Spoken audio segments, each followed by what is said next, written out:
नमस्कार दोस्तों, मैं हूं दिनेश के वोरा। स्वागत है आपका न्यूज टाइम और एसटीएस न्यूज के साइमलकास्ट प्रोग्राम के अंदर। दोस्तों, कर्नाटक के चुनाव समाप्त हुए, लेकिन गहमा-गहमी थी, जैसे कि अक्सर होता है। राजनीति में कोई चैरिटी के लिए नहीं आता है, सबको सत्ता चाहिए, इसमें कोई भी संदेह नहीं होना चाहिए, चाहे उसका नाम सिद्धारमैया हो या डीके शिव कुमार हो। या फिर भारतीय जनता पार्टी के जो रूल स्टेट्स हैं, वहां भी ये रस्साकशी हमेशा हमें देखने को मिली है। और यहाँ तो फिर फैसले 3 दिन में हो गए। बीजेपी रूल स्टेट्स में फैसले कई बार एक एक हफ्ते तक नहीं हो पाते हैं, और अंदर क्या बंदर बांट चलती है किसी को मालूम नहीं पड़ता है। हाँ, अभी सोनिया गांधी को इंटरवीन करना पड़ा है एंड में आके, और अश्योर करना पड़ा है डीके शिव कुमार को कि आपका ख्याल रखा जाएगा, और ये मैं आपसे कह रही हूं। और अंततः डीके शिव कुमार जो थोड़े से अड़े हुए थे, अड़ना भी चाहिए, आखिरकार वो भी 60+ है इस समय, और उनकी भी आकांक्षाएं हैं। तो उनकी आकांक्षाओं को हम ये नहीं कह सकते कि उनको वो वेट करना चाहिए। जोड़ तोड़ की राजनीति है, नैतिकता थोड़ी सी साइड में रख दी जाती है राजनीति के अंदर, और फिर सत्ता पाने के लिए कुछ ना कुछ तो होता ही है, रस्साकशी होती है। खैर, आखिर में सिद्धारमैया जीते, अनुभवी भी थे, इसमें कोई शक वाली बात नहीं है, थोड़े शांत भी हैं, फाइनेंस अच्छा जानते हैं, इसमें भी कोई संदेह वाली बात नहीं है।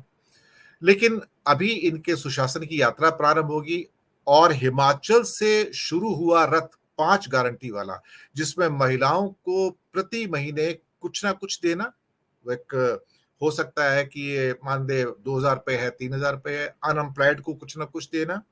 साथ में 10 किलो की अन्नश्री योजना, जिसमें गरीबों को ये फ्री अन्न दिया जाएगा। मोदी जी 5 किलो देते हैं, तो अब अभी सभी स्टेट गवर्नमेंट भी अपना एक लाभार्थी वर्ग पैदा कर रही हैं, इसमें कोई शक वाली बात नहीं है। चाहे वह नवीन पटनायक रहे हों, या जो प्रथा एमजीआर से स्टार्ट हुई थी, बाद में क्या कहते हैं कि अम्मा ने उसको अपनाया, फिर एनटीआर ने अपनाया, फिर पूरे भारत में फैल गया वो। और इसके साथ ही महिलाओं को बसों में फ्री यात्रा की जो सुविधा है, जो दिल्ली में भी है, हिमाचल में भी स्टार्ट की है वहाँ सरकार ने। और एक फायदा ये भी कि कर्नाटक में उनके फाइनेंसेस बहुत स्ट्रांग हैं, क्योंकि कर्नाटक ही एकमात्र ऐसा स्टेट है जो जीएसटी कलेक्शन के अंदर, विशेष रूप से जहां महाराष्ट्र नंबर 1 है, 22 से 24,000 करोड़ प्रति माह एकत्र किया जाता है। कर्नाटक दूसरा ऐसा स्टेट है जो 10,000 करोड़ से ऊपर कलेक्ट करता है, करीब 11,000 करोड़ प्रति माह करता है। बाकी भारत की सभी स्टेट्स 10,000 करोड़ से नीचे जीएसटी कलेक्ट करती है। गुजरात, तमिलनाडु भी उनमें ही आते हैं। खैर, इसी विषय को बात करने के लिए कि कांग्रेस की जो यात्रा हिमाचल से प्रारंभ होती है, उसके पुनर्जीवन की यात्रा है।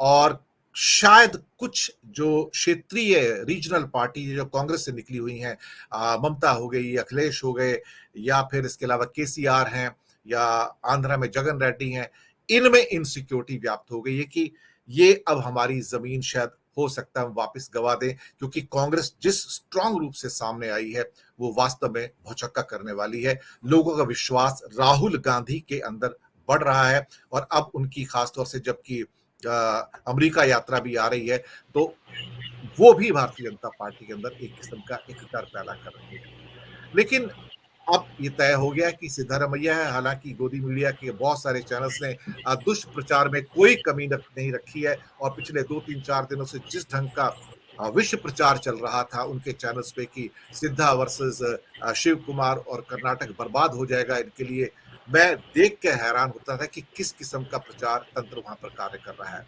इसी विषय के ऊपर की सिद्धा होंगे कर्नाटक के मुख्यमंत्री, बहुत अनुभवी है और क्लीन इमेज है। मुझे लगता है कि कर्नाटक एक नए मोड़ पर है, और यहाँ से समृद्धि के नए रास्ते उनके लिए खुलेंगे। हमारे साथ एक प्रबुद्ध पैनल मौजूद है इस विषय पर बात करने के लिए। आ, सारे के सारे जो पैनलिस्ट हैं, वरिष्ठ पत्रकार हैं, वरिष्ठ विश्लेषक हैं, हिंदुस्तान की डार्लिंग हैं। सारे चेहरे ऐसे हैं, उन्हें किसी क्या कहते हैं कि तारुफ की, इंट्रोडक्शन की वो मोहताज नहीं है। लेकिन रवायत है तो रवायत है, तो रवायत हम भी निभाएंगे। हमारे साथ हैं इंडियन एक्सप्रेस के former editor doctor Harish Desai ji, sir आपका बहुत बहुत स्वागत है। हमारे साथ हैं प्रोफेसर अखिल स्वामी जी, जो कि बड़े जानकार हैं राजनीति और अर्थशास्त्र के और स्टॉक मार्केट के, सर आपका स्वागत है।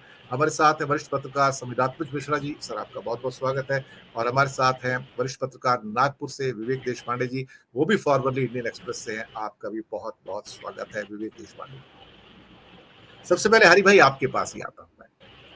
ये बदलाव जो हो रहे हैं भारत के अंदर, जहाँ कांग्रेस की पुनर्स्थापना हो रही है, और जो हमारा वोटर वर्ग है, वो भी शायद एक दोबारा कुछ ना कुछ नई सोच लेकर आ रहा है कि नहीं, जो अभी का रिजीम है, जो निज़ाम है, वो फाइनल फ्रंटियर नहीं है और हमें दूसरों पर भी भरोसा करना चाहिए। Siddha is back, there is no doubt. 5 guarantee भी है, नया लाभार्थी वर्ग भी है। आप पूरे परिदृश्य को जो कर्नाटक से निकल रहा है और भारत को कैसे इम्पैक्ट करेगा, उसको आप किस रूप में देखते हैं? हरि भाई, आप अनम्यूट कर लीजिए। हरि भाई अनम्यूट कर लीजिए। दर्शकों को नमस्कार, दिनेश जी आपको और अभी सभी पैनलिस्टों को भी नमस्कार मेरा। मैं अभी गुजरात में बैठा हूं और कर्नाटक का झटका सबसे ज्यादा यदि कहीं लगता है तो गुजरात को लगता है, क्योंकि बड़े साहब गुजरात से हैं और गुजरात में आपने काफी झंडे गाड़ दिए। उसके बाद में हिमाचल, पंजाब और कर्नाटक, तो मेरी दृष्टि से उनके लिए काफी मुश्किल राह अभी है आगे की। और राष्ट्रीय स्तर पर जैसा कि आपने फरमाया, इस वर्ष के दौरान जिन जिन विधानसभाओं के चुनाव होने जा रहे हैं उसमें भी मेरे ख्याल से एक कांग्रेस को एक बल मिल रहा है। उनके जो कांग्रेस के कार्यकर्ता हैं उनको उनका मॉरल बूस्ट हो रहा है। और जैसे आपने कहा कि जो वो गारंटीज देते हैं और गारंटीज को इम्प्लीमेंट करते हैं।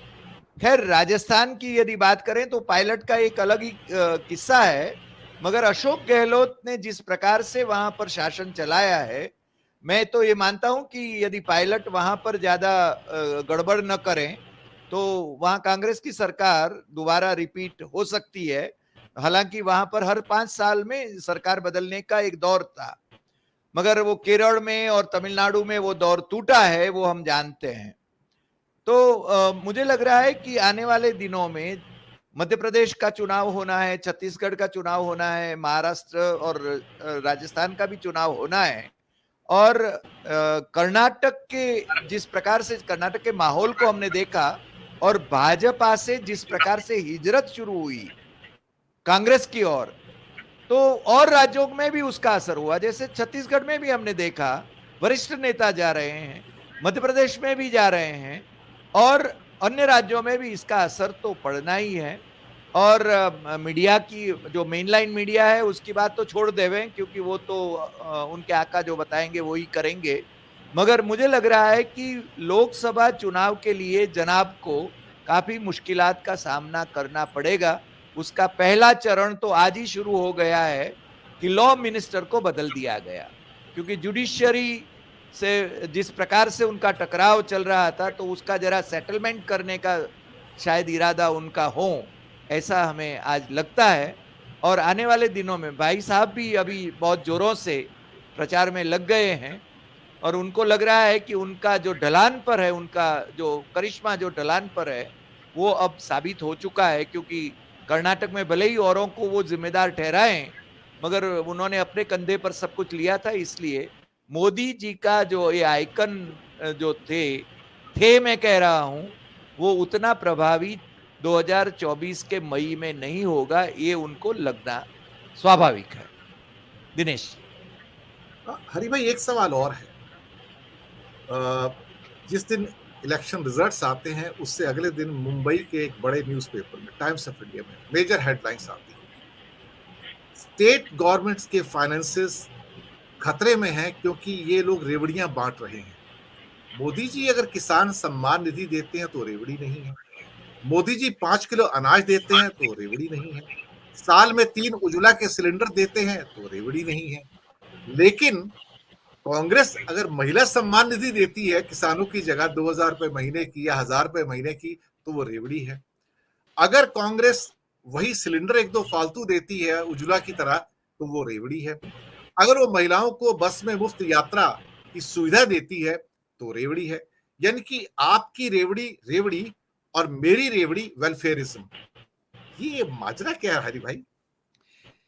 अब देखिए, वो रेवड़ी शब्द का उन्होंने जो उसका शोध किया तो वो गुजरात से शायद किया, क्योंकि आम आदमी पार्टी को वैसे वो नुरा कुश्ती चल रही थी सर। हमारे यहाँ गुजरात में सोनी कजियो कहते हैं उसको, सोनी कजियो यानी नुरा कुश्ती का पर्याय है।